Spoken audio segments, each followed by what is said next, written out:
السلام علیکم ورحمۃ اللہ وبرکاتہ۔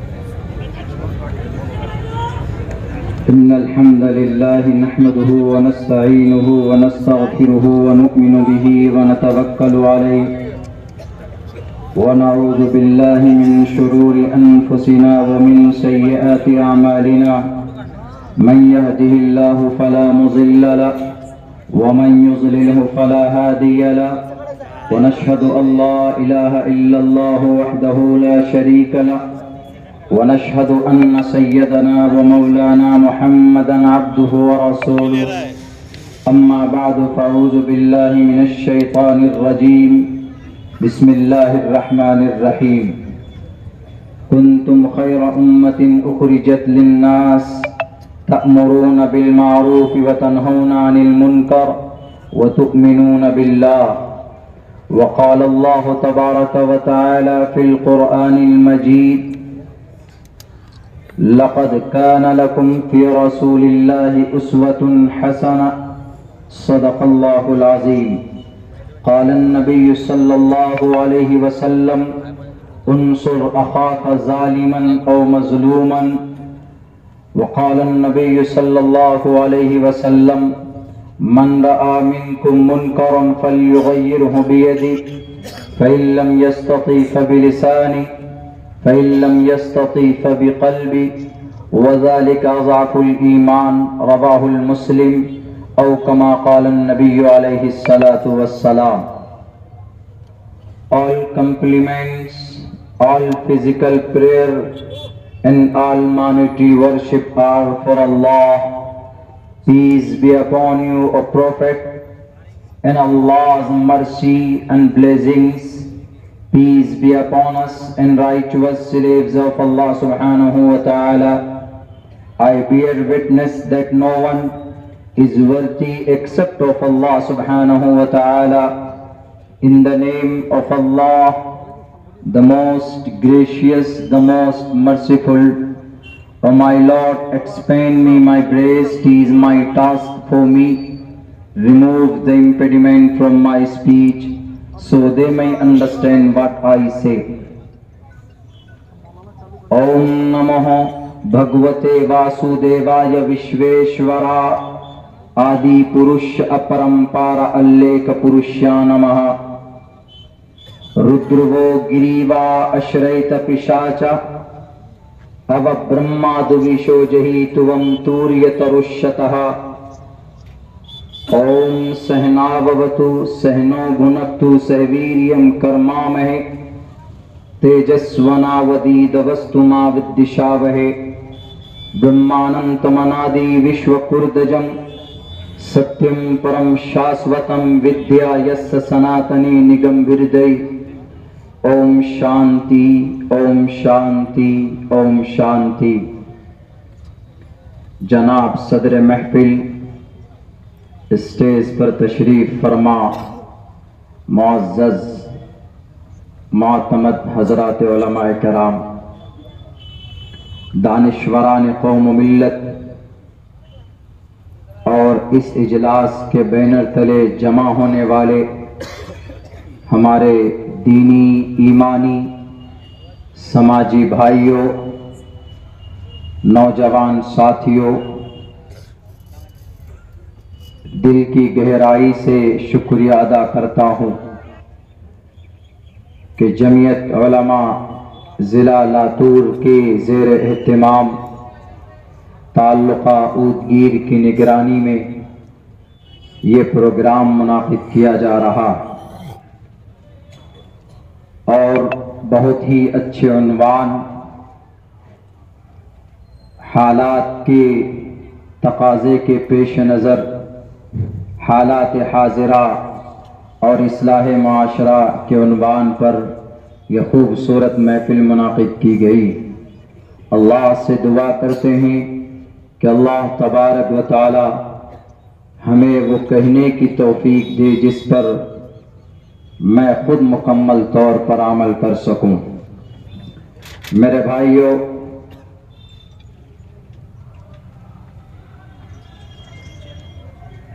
جس بینر تلے یہ پروگرام منعقد کیا جا رہا ہے، جمعیت علماء،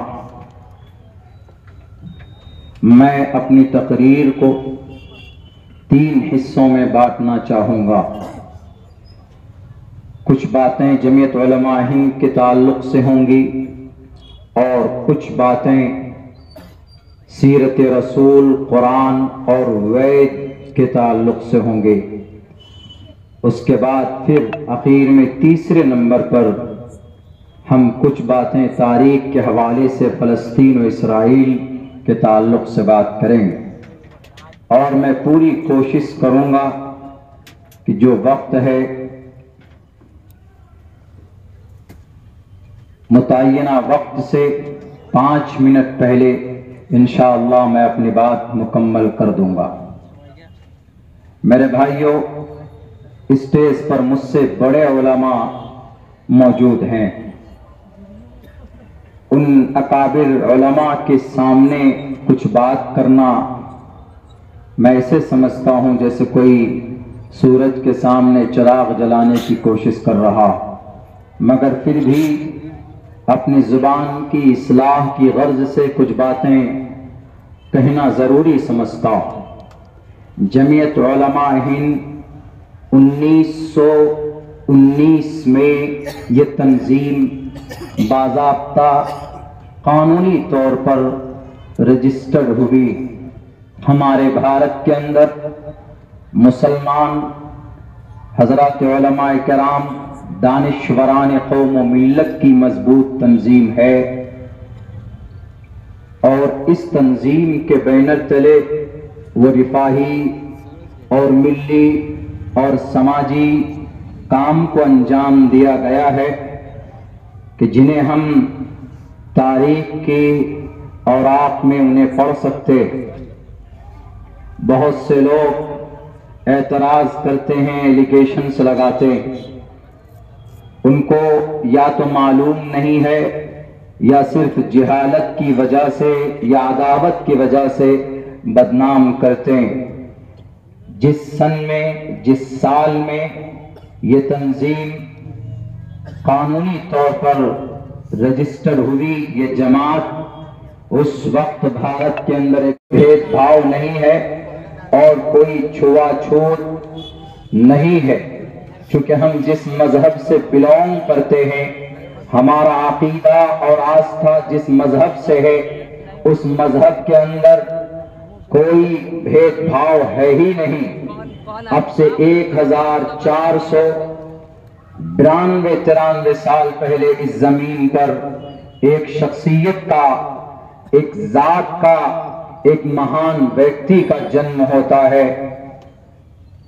ان کے ذریعے سے جو بھید بھاؤ کی ایک بہت بڑی اور بری بیماری تھی سماج میں، وہ چیزیں دور کی گئی، ختم کی گئی، اور ان کا نام آخری نبی محمد الرسول اللہ صلی اللہ علیہ وسلم، آپ علیہ السلام نے غلاموں کو، بد شکل انسانوں کو، کمزور مالی اعتبار سے بہت ہی زیادہ کمزور انسانوں کو قریب کیا اور دنیا کو یہ پیغام دیا کہ دنیا والوں، انسانوں سے محبت کرنا، ان سے نفرت مت کرنا۔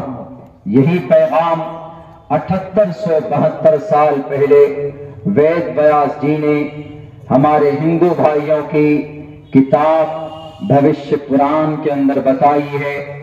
شودرو برہمن تامتی برہمنشچیتی شودرتام چھیتریو یاتی وترتوم وگھادویشچیم تتھیچچا سیک ایوات ترپتی پرجانام کتھم پنرجتی کرت پربھیدا۔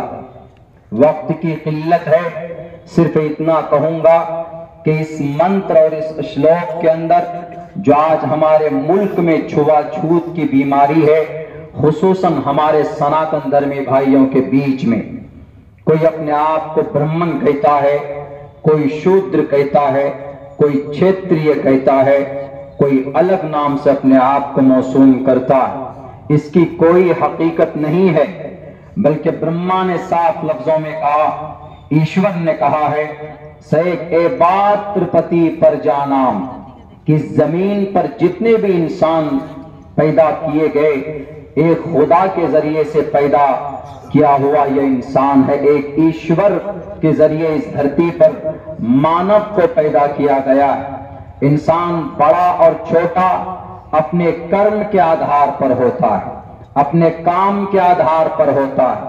آپ زنا کے بازار گرم کرتے پھریں، آپ شراب بانٹتے پھریں، آپ معصوم انسانوں کو قتل کرتے رہیں اور اپنے آپ کو کہیں کہ I am a king of God, کہ میں اس دھرتی پر ایشور کا دودھ ہوں، قیامت کی صبح تک آپ اپنے ناپاک ارادے میں کامیاب نہیں ہو سکتے۔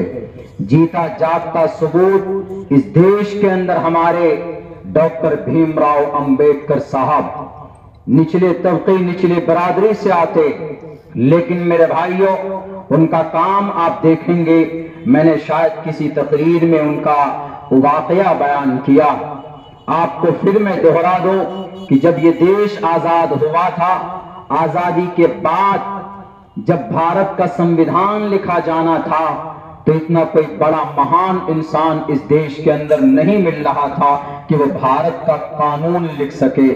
تو ہمارے دیش کے پہلے prime minister Pandit Jawahar Lal Nehru London Oxford university پہنچے، وہاں پر جا کر انہوں نے گزارش کی کہ I want a great person for India, ہم بھارت کے لیے ایک مہان انسان چاہتے ہیں۔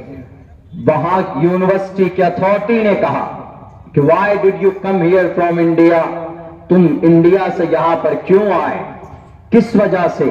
ایک انسان کو تم چاہتے ہو، ایک انسان کو تم ڈھونڈنا چاہتے ہو جو بڑا ہو، جس کے اندر کوالٹی ہو، جس کے اندر ڈگریاں ہو، کامیاب ہو، جاؤ تمہارے بھارت کے اندر ایک مہان انسان ہے، اس کے پاس جاؤ، ان کے پاس کئی ساری ڈگریاں ہیں۔ پنڈت جواہر لال نہرو نے کہا کہ کتنی ڈگری ہو سکتی ہے، 2 یا 3 یا 4 یا 5، اور پھر کون سے خاندان میں ہے، کون سے ذاتی ہے میں ہے، کیا نام ہے ان کا؟ تو انگریز نے کہا ان کا نام ڈاکٹر بھیم راؤ امبیڈکر، اور وہ دلت برادری سے آتے، ایس سی ایس ٹی میں ان کا بلونگ ہوتا ہے۔ اور سنو، 1 یا 2 یا 3 یا 4 یا 5 6 7 8 9 10 نہیں، 12 ڈگریوں کا مالک اگر کوئی ہے تو تمہارے بھارت کے اندر ڈاکٹر بھیم راؤ امبیڈکر۔ اس سے صاف پتا چلتا ہے کہ اس دھرتی کے اوپر انسان کی اہمیت، انسان کا کردار اور کیریکٹر سے پتا چلتا ہے، اس کے عہدے اور کرسی سے نہیں۔ عہدہ بڑا مل گیا وہ مہان نہیں بن جاتا۔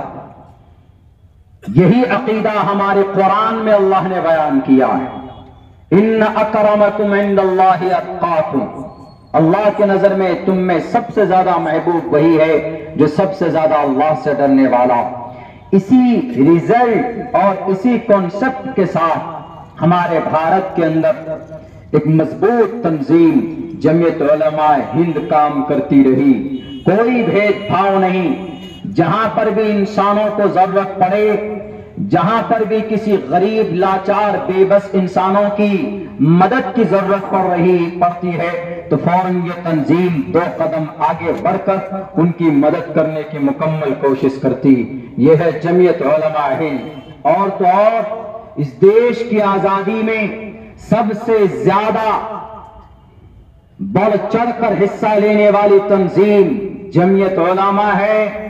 میں دلائل کی روشنی میں کہہ سکتا ہوں، آج جو لوگ چیختے چلاتے پھرتے کہ یہ نعرہ لگاؤ تبھی دیش کے محب صاحب مانے جاؤ گے، ورنہ دیش کا دیش دروہی تم مان لیے جاؤ گے، یاد رکھو تمہارا جنم 1925 میں ہوا تھا اور تمہاری کوئی قربانی اس دیش کی آزادی کے لیے نہیں۔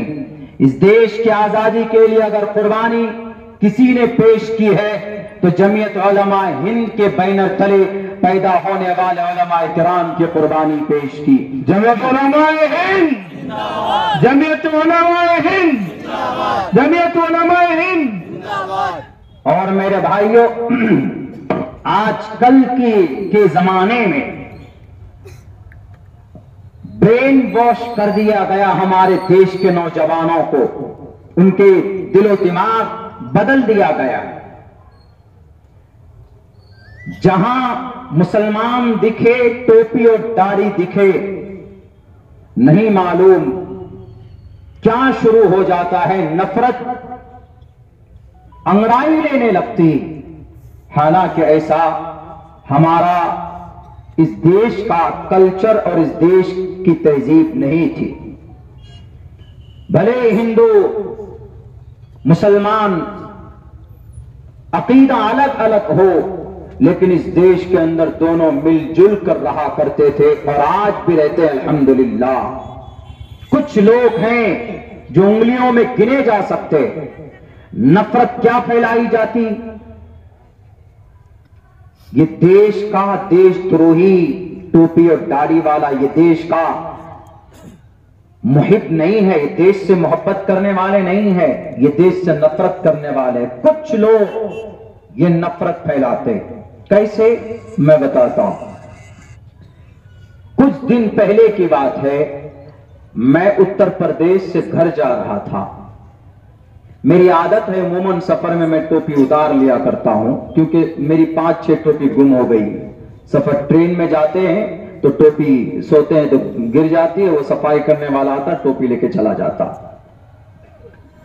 تو جانے لگے تو اسی جماعت اسی باغی میں تبلیغ والے ساتھی بھی تھے، تو انہوں نے ان کا نماز کا وقت ہوا تو کوشش یہی رہتی ہے، ہماری شریعت کا بھی یہی فرمان ہے، اگر آپ نماز کا وقت ہو تو آپ نماز پڑھ سکتے ہیں، ایبل ہیں تو آپ کو نماز ادا کر لینا چاہیے۔ تو ٹرین پہ دیکھا انہوں نے کہ جگہ بھی ہے، اور اس کیبن میں وہی سب لوگ تھے، تو انہوں نے باری باری نماز پڑھنے شروع کی۔ اور مغرب کا شاید وقت تھا، تو مغرب میں جہری نماز سورہ فاتحہ پڑھتے ہیں، سورت ملاتے ہیں تو آواز ہوتی ہے۔ وہیں پر قریب میں سائڈ میں جو 2 برتھ ہے، وہاں پر 3 سے 4 نوجوان بیٹھے تھے، اسکول کے اسٹوڈنٹ تھے وہ۔ انہوں نے دیکھا کہ یہ نماز پڑھ رہے ہیں تو فوراً انہوں نے موبائل نکالا اور اس کے اوپر انہوں نے سرچ کیا، موبائل پہ دیکھ کر ہنومان چالیسا نکالا انہوں نے۔ وہ نماز پڑھ رہے ہیں، قرآن پڑھ رہے ہیں، سورہ فاتحہ پڑھ رہے ہیں، سورہ اخلاص پڑھ رہے ہوں گے، قل اعوذ برب الفلق، قل اعوذ برب الناس، چھوٹی سورت پڑھ رہے ہوں گے، بنا کسی کو تکلیف دیے ہوئے۔ اگر آپ کی نماز سے کسی کو تکلیف نہ پہنچے، اگر ایسی کوئی جگہ مل جائے، نماز کا وقت ہو جائے، یو مسٹ آفر صلاۃ، تو آپ نماز پڑھیے۔ اگر آپ کی نماز سے کسی کو تکلیف ہو، راستہ بلاک ہو جائے، آنے جانے میں دقت ہو، تو پھر آپ وہاں نماز نہیں پڑھ سکتے، دوسری جگہ کا یا دوسرے وقت میں قضا کر لیجئے۔ میں اپنی سوچ کے حساب سے جہاں تک ہے، میں آج کی تاریخ اور آج کے ماحول میں اپنی سوچ کا اظہار کر رہا۔ تو ان 3-4 نوجوانوں نے نکالا اور پڑھنا شروع کیا زور زور سے ہنومان چالیسا، جے ہنومان گیان گن ساگر، بس ایک لائن پڑھتے تھے، آگے نہیں پڑھتے تھے، زور سے پڑھتے تھے۔ دوسرا لڑکا زیادہ سے زیادہ جے ہنومان گیان گن ساگر، جے کا پیستے ہنو کو جا کر، یہاں تک جاتا تھا، بند، زور سے۔ جیسے وہ سورہ فاتحہ پڑھتے، یہ لوگ زور سے پڑھتے۔ کمپٹیشن کہ وہ نماز پڑھ رہے ہیں تو ان کو ڈسٹرب کرنے کے لیے میں ہنومان چالیسا پڑھوں۔ میں شاید کوئی کتاب مطالعہ کر رہا تھا ڈاکٹر ایم اے شریواستو کا، اب بھی میرے بیگ میں 2 کتابیں ہیں ڈاکٹر ایم اے شریواستو کی، بہت بڑے اسکالر ہیں، پروفیسر ہیں، ریٹائر ہیں، ہندو بنارس یونیورسٹی سے ریٹائرڈ ہو گئے سنسکرت کے۔ تو میرے کان میں جیسے آواز پہنچی تو میں ان نوجوانوں کے پاس گیا، ابھی کی بات بتا رہا ہوں میں، کچھ ہی دنوں پہلے کی بات بتا رہا ہوں۔ میں ان کے پاس پہنچا، ہم نے کہا کہ کیا پڑھ رہے؟ بولا ہنومان چالیسا ہم پڑھ رہے ہیں۔ میں تو سمجھ گیا کہ کمپٹیشن میں ان کو چڑھانے کے لیے پڑھ رہے ہیں، وہ بیچارے تو نماز کا وقت ہوا، نیت باندھ کر نماز شروع کر دی۔